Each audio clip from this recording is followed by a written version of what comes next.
ہیکل سلیمانی کسے کہا جاتا ہے اور اس کی کیا حقیقت ہے؟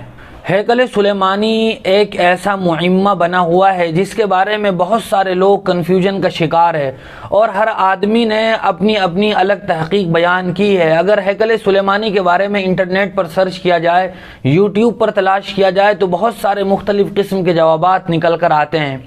لیکن ہیکل سلیمانی کے جواب میں وہ جواب درست اور بہتر معلوم ہوتا ہے جو عظیم مورخ اور قصص القرآن جیسی معتبر اور شاہکار کتاب کے مصنف مولانا حفظ الرحمن سیوہاروی نے قصص القرآن میں بیان کیا ہے۔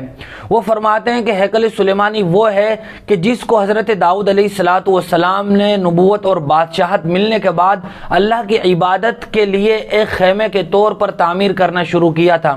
درمیان میں حضرت داؤد علیہ السلام کی وفات ہو گئی، پھر بعد میں حضرت سلیمان علیہ السلام نے اپنے والد ماجد حضرت داؤد کی وصیت کے مطابق ایک عظیم الشان عبادت گاہ تعمیر کروائی جو اپنے اتقان، استحکام اور مضبوطی کے لحاظ سے ایک ہیکل معلوم ہوتی تھی۔ ہیکل کہا جاتا ہے عظیم جثے والی کوئی چیز کو۔ سلیمانی اس لیے کہہ دیا جاتا ہے کہ چونکہ وہ حضرت سلیمان علیہ السلام نے تعمیر کروائی تھی اور وہ ایسے عظیم الشان عبادت گاہ تھی جس کی تعمیر میں حضرت سلیمان علیہ السلام نے جنات سے بھی خدمت لی تھی اور جنات نے اپنی شبانہ روز رات دن کی محنت اور کوشش کے بعد اس کو تعمیر کیا تھا۔ پھر بعد میں انہوں نے لکھا ہے کہ اس ہیکل سے مراد وہی مسجد اقصیٰ ہے جس کے بارے میں اللہ تبارک و تعالی نے قرآن مجید میں یہ بات ذکر فرمائی ہے کہ وہ بابرکت جگہ ہے، لہذا جو بیت المقدس ہے اسی کو ہی ہیکل سلیمانی کہا جاتا ہے۔ لیکن یہود بے بہبود نے جس طرح اپنی کتابوں میں قسم قسم کی من گھڑت تحریفات کر دی ہیں